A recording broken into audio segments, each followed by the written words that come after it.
Century করবেন এবং team জিতবে, অবশ্যই ফিলিংটা অন্যরকম। আল্লাহর রহমতে আমরা সুপার লিগে উঠছি, আমরা যেন ভালো করতে পারি, সবার কাছে এই দোয়া থাকবে। শেষ বলে 1 রান দরকার ছিল, আপনি 6 মেরে ম্যাচ জেতালেন। এটা আসলে কোনো প্ল্যান ছিল নাকি এমনি হয়ে গেছে? আসলে দেখেন যে প্ল্যান যেটা ছিল যে আমি জাস্ট খেলবো ন্যাচারালটা, আর ওইটা আগে নিছিল এবং জাস্ট আমি সেঞ্চুরির জন্য মানে সামনে দিছি এবং 2টা আগে, এটাই চেষ্টা করছি যে ওভার দ্য টপ খেলে দেবো, যে সামনে ভাই। ভয় লাগেনি একটু যে 1 রানের জন্য সেঞ্চুরি মিস হয়ে যেতে পারে?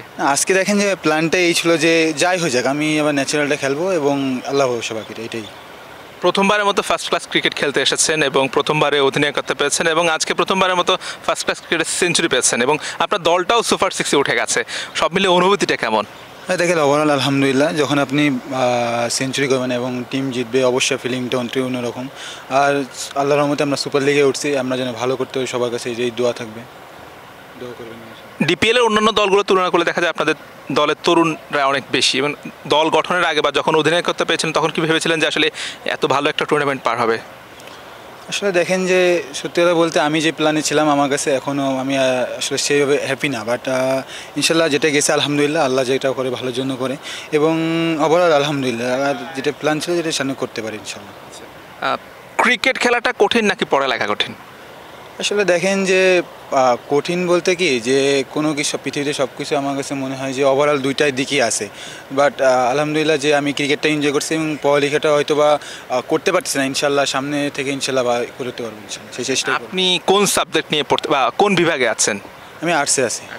জি। কোন সাবজেক্টটা সবচেয়ে বেশি কঠিন লাগে আর কোনটা বেশি সহজ লাগে? আসলে সত্যি কথা বলতে মানে কঠিন আমার কাছে তেমন কিছু মনে হয় না, বাট আমি ছোটোবেলা থেকে যে পছন্দ ছিল আমার সায়েন্সটাই পছন্দ ছিল, বাট আমি ক্রিকেটের জন্য আর কি সায়েন্সে এসে যাইনি, এটা আর কি আর্টসেই হয়েছি, তো এটা আর কি ছিল। যদি ক্রিকেটার না হতেন তাহলে কি হতেন? ক্রিকেটার না হলে তখন ক্রিকেটার না হলে কী হইতাম, এটা আসলে স্পোর্টসের দিকে আমার যত স্পোর্টসের খুবই ভালো, আমি মেবি ফুটবল বা কিংবা ব্যাডমিন্টনের দিকে যাইতাম।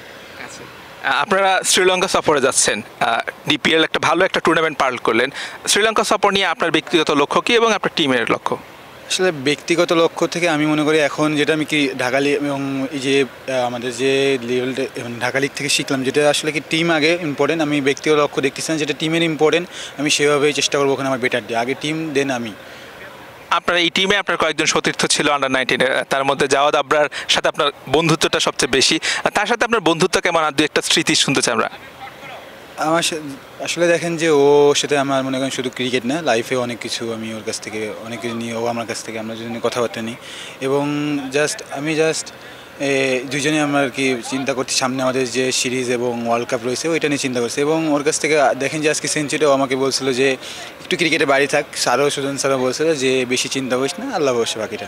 সামনেই তো ওয়ার্ল্ড কাপ আছে আগামী বছর, ওয়ার্ল্ড কাপ নিয়ে আপনাদের আসলে পরিকল্পনা কি বা স্বপ্নটা কি? না অবশ্যই দেখেন এজ এ কিড বা ধরেন যদি আমার যেটা ইচ্ছা থাকে যে প্রত্যেকটা মানুষের যে আমরা আন্ডার-19 ওয়ার্ল্ড কাপটা জিতি, আগে আমরা যে আকবর ভাই যেটা নিয়েছি অবশ্যই এটা চেষ্টা করবো এটা নেওয়ার, বাকিটা আল্লাহ ভরসা। আমরা আশা রাখি যে আসলে যে আল্লাহ ভরসা, তিনি আল্লাহর উপর ভরসা রেখেছেন এবং বাংলাদেশ আন্ডার-19 ওয়ার্ল্ড কাপে একবার জিতেছে, আরও একবার আজিজুল হাকিম তামিমের হাত ধরে হয়তো বাংলাদেশে আন্ডার-19 ওয়ার্ল্ড কাপটা আরও একবার আসবে, এমনটা প্রত্যাশা রাখি, স্বপ্ন দেখি। হোসাইন আরমান, বিটি ক্রিক টাইম, বিকেএসপি, ঢাকা।